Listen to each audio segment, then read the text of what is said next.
nk'izuba, imyenda ye yera nk'umucyo.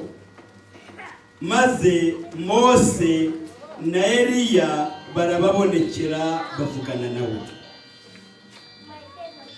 Wenda kane, Petero abwira Yesu ati, mwami ni byiza ubwo turi hano, nushaka ndaca ingando 3 hano, imwe yawe, indi ya Mose, indi ya Eliya. Turabyumvishe se? Bari abantu bari barapfuye, ni bari barapfuye.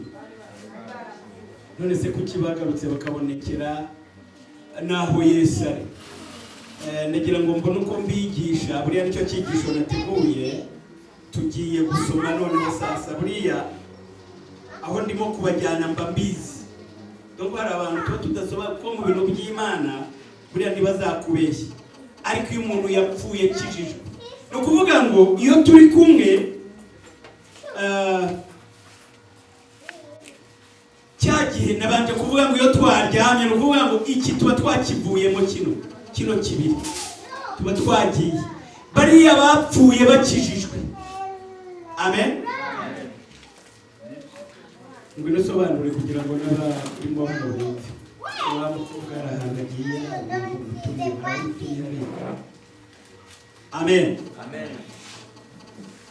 Aba bantu inde nande bari barapfuye? Ninde nande? Mose na Eliya barapfuye. Mose na Eliya benze banafa. Amen. Ariko ngo Yesu ari kumwe na Petero nande? Na Yohana na Yakobo ngo bajya ku musozi muremure. Banaenda ku rupiri mutari. Ariko ngo bagezeyo, bamwe banafika ku mountain. Ninde waje akababonekera? Who came there to? Haje Moses na Eliya. Kandi bari abantu bari barapfuye. Those people was dead. Amen. Amen. Yesu Bibiliya tubwiye ngo bageze ku musozi, ngo ahindurirwayo. Ati Yesu anapinda. Amaze guhindurirwayo, ngo wa mubiri yari yambaye w'umuntu muri twambaye yawuvuyemo, anachokamo wari uri hariya ku ruhande. It was the side. Umaze guhindurwa n'abariya bari kumwe bahindukanye nawe, ngo bagira ubundi bwiza.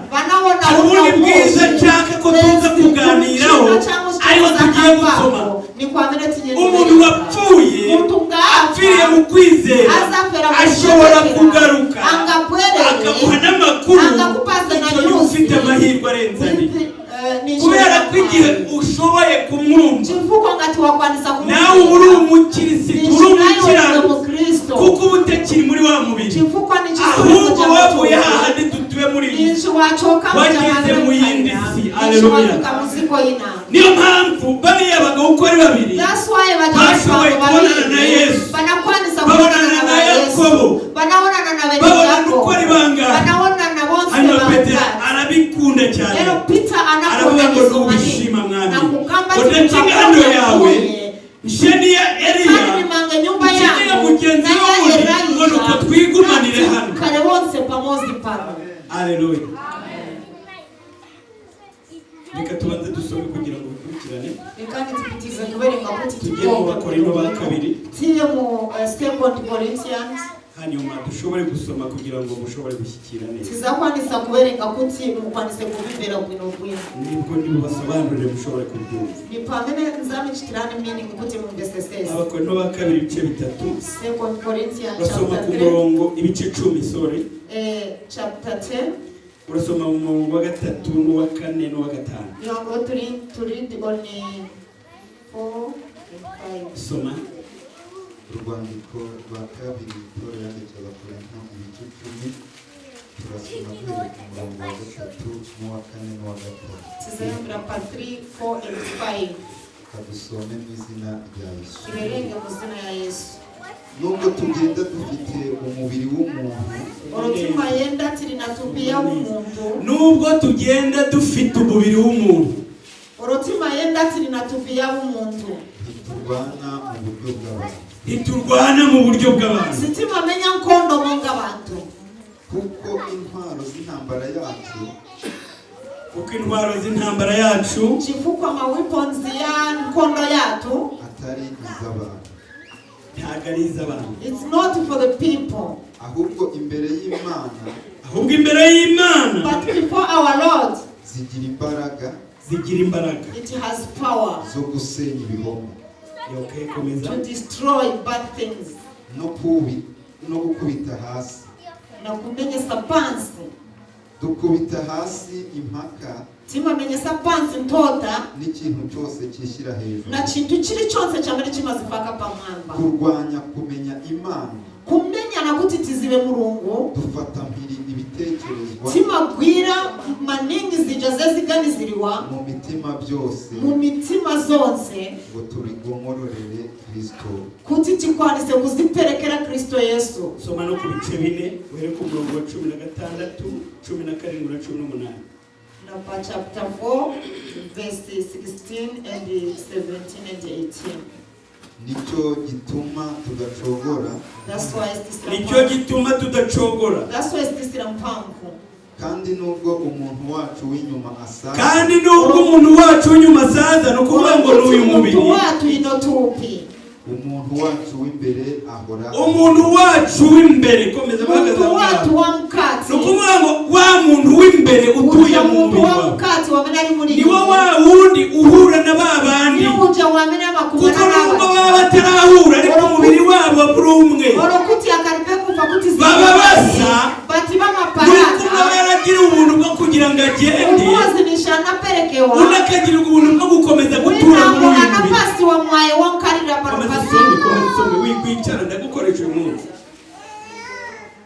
umuntu wacu w'imbere ahora ahinduka mushya, umuntu wacu w'imbere ntasaza ahora ahinduka mushya, umuntu wacu wa mukati ankara mwanyu daily, kuko kubabazwa kwacu nubwo kubabaza kwacu kw'igiwayiwayi, doko orokuti kumverana chikongo kwacu, nubwo uyu mubiri dutuyemo umubabaza, ino tupi ima mvuti, ariko hari undi mubiri, kuma mukati muri mubiri wina, ari wo wa wundi wagiye kubonana na uja bariya, wamena waenda kuonana na iyo bagiye kubonana na bariya, ukaenda kuonana na iki ngiki wacha, kiba cyasigaye gisinziriye. ichi nichi chasara chirigona, ni ukuvuga ngo umuntu yatuyemo abantu babiri, which means inside the hari person umubiri there's two w'umwuka, people. Kuri mubiri wa hari uspiriti, n'uyu nguyu ari wo kuri na mubiri wa tupi which is dead. komeza usome.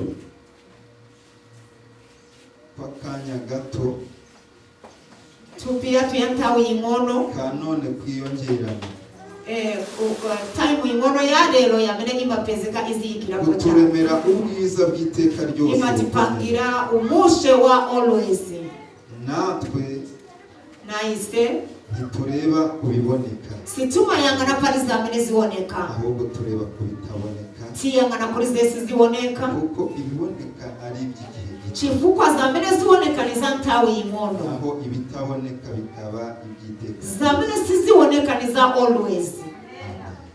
Amen. Umva noneho ku bice bitanu Teravuga umurongo wa 7.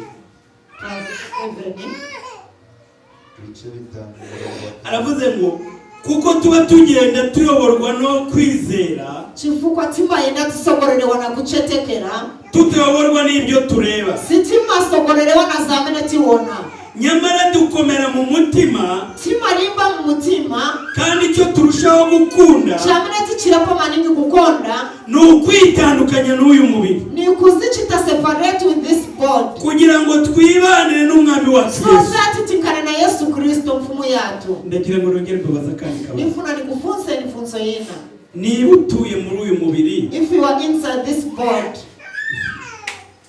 iki cyo kirakomeye nacyo, ubundi uritandukanya n'uyu mubiri gute kandi utuye? how do you separate with this body but you live inside it?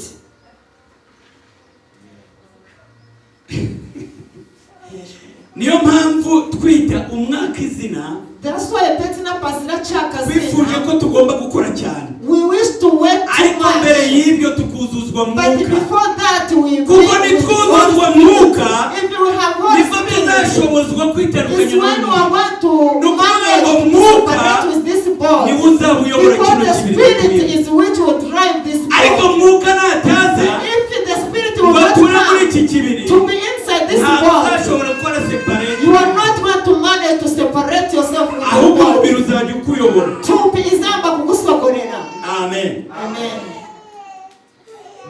birumvikana cyangwa byabagora? Are you hearing me or you are not? Amen. Umurongo wa 9 verse 9 hakavuga ngo nicyo gituma it says that's why tugira umwete wo kumenyereza timankara na mpamvu zo kunezeza kukondolesa iyo turi iwacu mu mubiri ngati tiri kwatu kutupi cyangwa tutari mu mubiri orogapena sitiri kutupi no kuvuga ngo mu mubiri tutuyemo which means in this body we kigera tukavamo then sometimes we move from it ese tuvamo tukajya he tima chokamo na kuyenda kuti ye kubabaza tuva mu mubiri tukajya I want to ask you when we move from this body where to our we go koti kuli muntu angani pass the answer iyo tutari muri uyu mubiri tuba if you are not in this body where we are ese turimo kugendana neza ni Bibiliya reka twumve hano are we going together with this Bible ngati sitiri mutumpe ni chetiri mu spirit nagira ngo nyumve neza reka nongere nsome ibyo nibyo niko biri ariko noneho ngo tujya tuva muri uyu mubiri iyo twavuyemo tuba twagiye he tigacokama mu mubiri umunotima yenda nicyo gituma tugira umwete wo kunezeza iyo turi iwacu mu mubiri ngati tiri kwatu kutupa cyangwa tutawurimo cyangwa tudahari sitirimo orostiriko iyo tutari mu mubiri tuba turi he turi mu mwuka ibintu ni bibiri no mubiri you dream you are in Tanzania no kuvuga ngo wa mubiri wawe usize ku gitanda kimujyanye you left it on the bed kuraguruka uragenda niba barota hari abari barota bagurukara uba wagiye burya ntabwo ukageze kandi wayenda you are not there tuwe kriye dukurikirana ibintu siyeti kandi ya wagiye uzaona wa hanyuma tukura handi hantu kiriya kiburye kiba cyapfuye iyo tugize amahirwe kiba kigihumeka kuko data kigicungira umutekano ariko ubundi abana b'Imana ntabwo tukura haleluya tujya twigendera twebwe tukagenda kwibanira na data akadutembereza akatwereka abana akaduha samisiyo z'ibyo tugomba gukora Imana yacu neza haleluya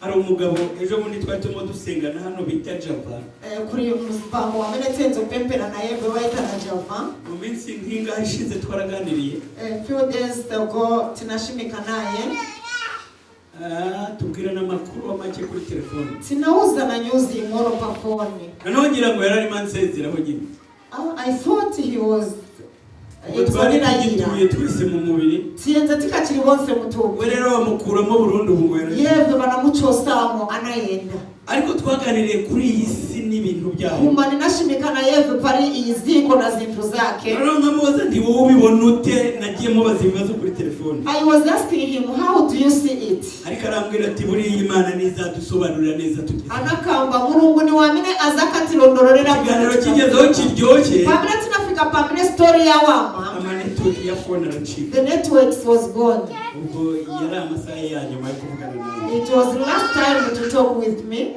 mu minsi mike nk'ibiri iciyeho after 2 days numva barambwira ngo yapfuye the third anafa noneho nge nta kindi nahise ndebaho ine kuri bacina cyane nayanganako nahise ndeba ku biganiro twagiranye I thought we say samene tunashimika ine none ndavuga nti buriya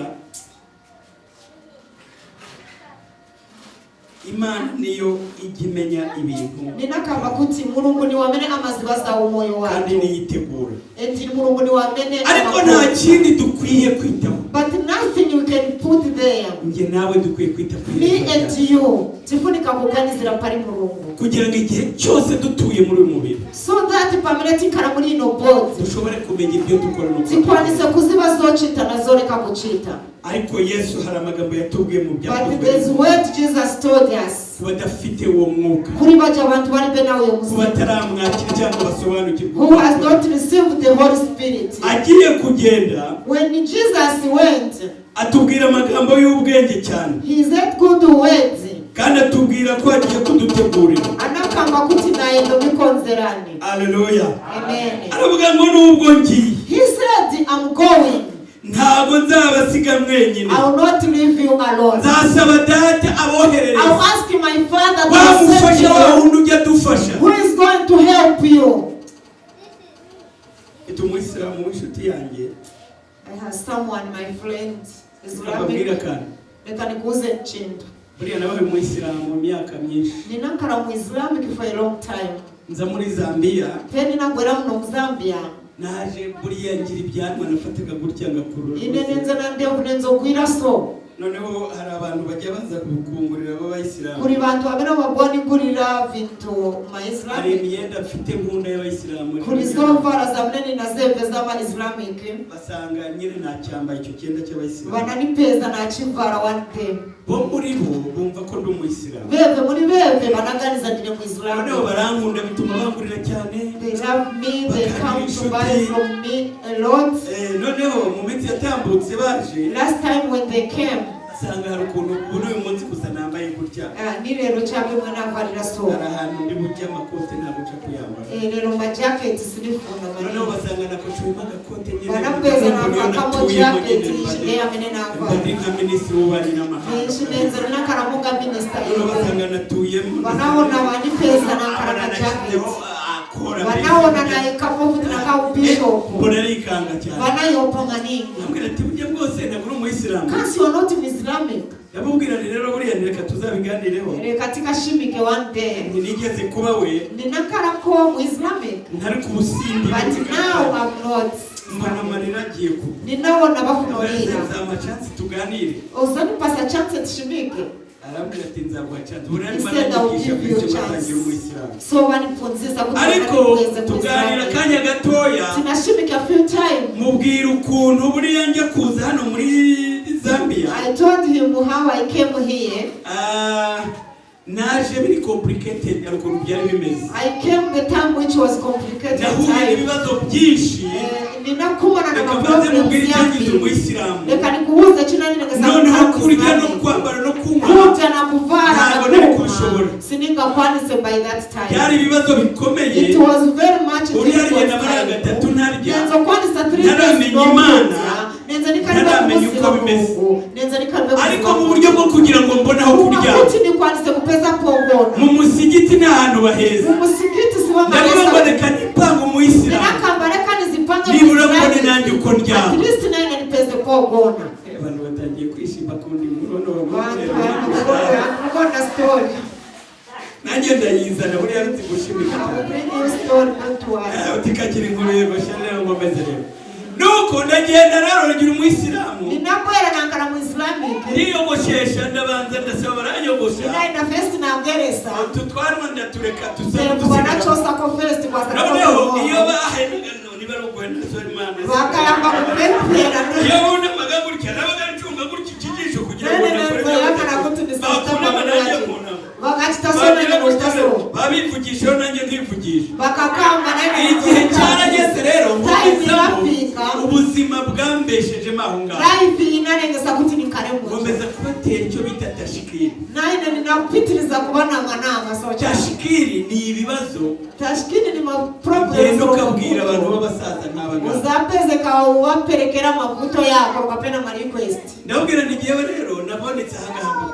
Ninabauza natinde naoneka pale. Ariko bimeze gutya mfite ibibazo byinshi. Bachisoine ni namavuto ya mbiri. Bankira ku bandi basaza hari. Bananipeleka kuri bene ngo kusogoro. Barambwira bati ubundi wowe watojwe shahadu. Wananduza ati mwati wowe banakupunzisa mwambo. Shahadu rero no kukurahiza nyine. Shahadu ni kusoya ringisa. Oya. Nabauza ati yaye. Nandi banjanye. Kurimbe kwenda kwa bananipeleka. Ibyo bivuyeho barakigishije nyine bintu. Bananipunzisa zao. Nuko. Banjyana rero kutanga ubutumwa mu bihugu byabo. Bananipeleka kuti niyambe kupereka mawo mu makantri. Twagiye turabahungu ngira ngo 8 badushakira ama passport. Sinaenda bari nyeti banatisakira ama passport. Nta buzima bwari uko. Asembe sinakwanise kugira ngo life ibintu bikanga. Bintu bimavuga. Nibangahe bazi ko ibintu byanga. Nibangati bamene bazi bazamura bazi ko byanga. Nyamurani mu. Konde bari mwese. Buriya namwe mufite amakuru. Ibintu biranga. Ibintu biranga.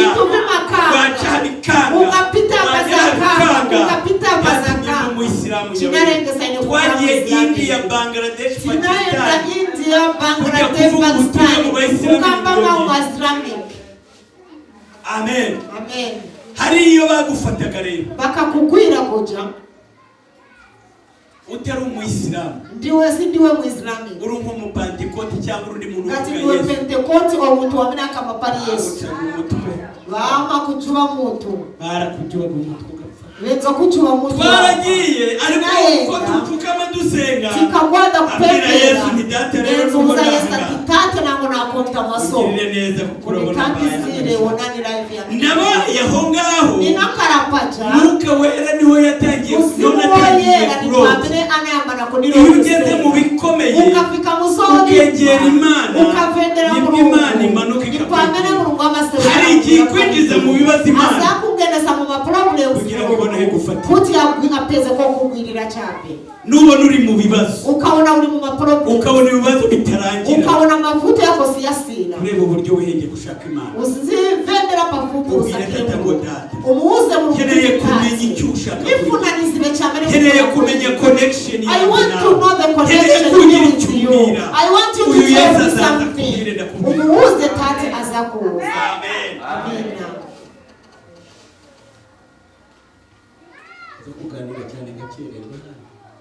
Nuko ubwo rero tuvuyeyo iyo time pete nachoka kuja. Baba dukubise kudufaranga bati mwebwe turabona muri abana. Ati pasa bona ndarama. Ariko turagira ngo tujye dukorana namwe. Manje tifuna tuzisebeza nayo. Igenda. Rero tuzatsemo kubona passport. Nishina pesa kugara passport. Banani pasa ko ndarama. Ndutseregiye muri Zambia. Banadabone natabani kugara nayo. Bishuko naje hano. Mwambera mwe nabwerera ko. Nari mbonye agatikese. Sindi na pesa transport.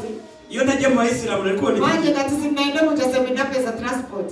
Nari gusunika ingorofani Dar es Salaam. Ase pesa na wumba sebe na nifikiza. Muri Kenya nari gusunika ingorofani ko nari. Kenya sebe na pushing a wumba. Yari bigoye hari igibwira mugenzi wawe. It was very much difficult. Hari igihe ubuzima bwanga. Usane but sometimes life ima. Ubuzima bujya bwanga bugakomeza bukarimba.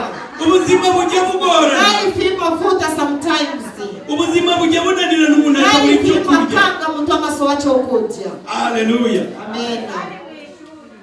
Iyo Imana ishaka kuba mu ishuri, ambuye agafuna kutukana mu skulu. Arakurika ibibazo. Ama kureka amavuto ya kufikira. Amen. Amen. Umwaka ugashirunduka. Chaka kizasira kina kizabwera. Amen. Amen. Arakureka ibibazo bikaba. Ama kusiya amavuto ya kufikira. Kuti akwanise kukufikira. Ariko Yesu wacu. Kuma Yesu watu. Ntagajya mu rukwarigenda. Sama sobazochi. Muri bya bibazo bikomeye. Always when I was in niyo mpamvu ajya kugenda. Nichufukwa chacho koyenda. Yavuze ngo agiye. Anakamba torokuti naye. Ntazadusiga twe. Sinza kamusiganyweka. Reka dusome mu byakozwe n'intumwa. Tiye berenge muri Act. Ibice cya mbere. Act chapter 1. Umurongo wa 8. Verse 8. Aravuze ngo icyakora hakamba kuti kuma muzahabwa imbaraga muzarisiba mpamvu umwuka wera nabamanukira muzimu woyera akakuzujane kandi muzaba abagabo era muzankara bazibambo bo kumamya Yerusalemu ni Yudeya yose kama ku Jerusalem na ku Judea konse ni Samaria na ku Samaria muzabi no kugeza ku mpera y'isi na kufika kuja ku last kwaziko uyu Yesu adutegurira neza uyu Yesu amatikonzera bwino agiye kugenda pamene kanafuna kugenda arareba bona atazadusiga twenyine anayanga nasiringa musiyeni mwe arareba abwira intumwa anakamba kutimwe kanisa amaze kuziha amahoro pajanisha aravuga ngo icyakora muzaba abagabo anakamba kuma muzankara bazibambo kandi ndasaba data yohereze umwuka wera mwuka wera niwe uduhaye amakuru yose ubwacu ayo makuru ntabwo twashobora kumenya ariko iyo ageze muri twe aduha amakuru kandi amakuru aduhaye akatwereka amakuru. Haleluya. Amen. Aduha amakuru yamara kuduha makuru akasiriza kuti pasta nyuzi tukamenya urugendo tugomba timaziba urendo wa mineti yenda. Niyo mpamvu wa mubiri twavugaga wa kabiri nasweja tupia namba 2 ya mineti. Uyu ni uwa mbere wo mu burimo. Ino ni tupia first ya mineti. Ariko twavugaga ni wa wundi wari umaze guhindurirwamo Yesu. Second body ya mineti nzo kama ninje inachinjirwamo Jesus. Igihe bari kuri uyu musozi. Bari ku mountain ya Tari. Kuko umubiri bari batuyemo. Chifuka tupia bari kukaramo. Si amene banapitiriza kukaramo kuja ku mountain. Amen. Amen. Amen. Amen. Mana rero ihabwa icyubahiro. Ambuya limetezeke maningi. Ese wabusobanukiwe n'ibyo turimo kuvuga hano? Kuti umwachitabini. Mampera za mineti kamba panogoro kapena misali. Cyangwa ngo ambaze ni buri kibazo kimwe. Kuti kuri wangine visi ya anifunze kufunza imozi. Niba dusobanukiwe Imana ibuha umugisha cyane. Ngati mwambese sesa ambuya kudeseni maningi. Ariko ni byiza ko twungana umukora. Kuma ni cyabwino kuti tigwirizane. Kugira ngo tugituye muri uyu mubiri. Kuti tikakiri muri ino body. Dushobore kumenya uko tugenda. To know how we walk. Ubwo dufite amakuru y'uru rugendo. If we have news of this way. Ubwo tumaze kumenya ibintu byose uko bimeze. If we know everything how it is. Nubwo waba uri mu bibazo. If you are in problems. Igihe kizagera ubivemo mu. This time it will finish. Hallelujah. Amen. Buriya nta bibazo bigora. Nothing is difficult. Ibibazo by'ubukene. Monga mafuto ya kuti urubendarama. Noneho bikagora cyane iyo wigeze kutunga amafaranga. Mafuto manini ngati unakarako na drama. Nyuma kaza gushira warayiga. Parasti za bweza kusirira. Byaba byiza kutayatunga. It's better usakakare nayo. Uzarinda utanayatunga. Maybe ukaba. Ariko birabasirwa kuyatunga. It's bad to have it first. Then is mwezi sine after. Ukabaho ngaho ntiwongere kubona. Ukarepamene akonopeza kufuti. Buriya iyo umuntu ageze mu myaka nk'iyo dufite. Muntu akavuga mu mayezi munga yamenetiri nayo. Aba yaraciye mu bintu byinshi cyane. Nishana pita muri Zambiri. Aba yaraciye mu buzima bukaka. Amapezeka anapita mu life yo. Baranyuze mu buzima bw'imibabaro. Amapezeka anapita mu mavuto manini. Ande baranyuze mu buzima. Nishi anapita futi. Mu life yamene bantu sibanga kombore nayo. Amen. Amen. Yuka rimwe munejo bundi yaramamagaye. I remember one day someone called me. Arambwira ati komba shaka. He told me I want you. Namubwira none bangiye mboneka igihe iki n'iki kuri church. Ninamuzane nimapezeka time ya sona so ku church. Kandi n'umuntu usenga. Enti ni muntu wamene apembera. Arambwira ngo hoye ngo ndashaka kugusanga ahuba. He said I want to come where you live. Ndamubwira ntiyo chance ntabwo nyitanga. I said I don't give that chance again. Noneho ambwira amagambo akomeye. He said the strong words. Nongera akagamura ambwira ni we rero warancitse ni uziko wambonaga buri munsi ariko nta gaciro wampaye niyo mpamvu. Ninamuza you ran away, you didn't give me respect or maybe value. Arambwira ngo Imana yarabibutse shamwe none muri. He said God has remembered you, you forget us. Umuntu twabanye ibibazo bibaye byinshi. Ni muntu wamenetse nankaraho. Ibibazo biraza. Mafuto yanabwera. Corona ziraza. Corona inabwera. Abavuga baravuga. Nokamba banakamba. Ubukene bwinshi. Kuvutika kunakura. Shamwe birakomeye. Anaona zintu siziri kwino. Nubwo yansezeye kandi twasize. Awe evening not tell me. Namuhamagara akambwira ati ntabwo ndimo kumva network zawe kandi itanenzo nuza ati network yavuta siri kumvera. Imwe rero muhamagara mureba. One day called him. Aje muhamagara nezo itana. Ikarira ariko ngiye kubona mubona nkare ndibuka. Ndavuga ntari ko reka mbanze muhamagare ndebe. Nauza nataka first tirira ayikura mu yanira anachosako. Mbona ntayitabye ahubwo ayisubije. Ninata wasana yange anaipeza mtumba. None habwira umuntu bari kumwe atende wa muswayire teto. Anauza mwanzaka tione cyo mfunde. Ndashaka kunsaba amafaranga. So chifuno nipe mbandaramu. Nagatwa twabatumye gufungura. Sipisa zitabaza kutiva segure macheshi. Hariya rero Imana ibigira ngo ikwigisha. Bajanisha umuntu afuna. Buriya iyo uri mu bibazo. If you are in problem. Nuwakagufashije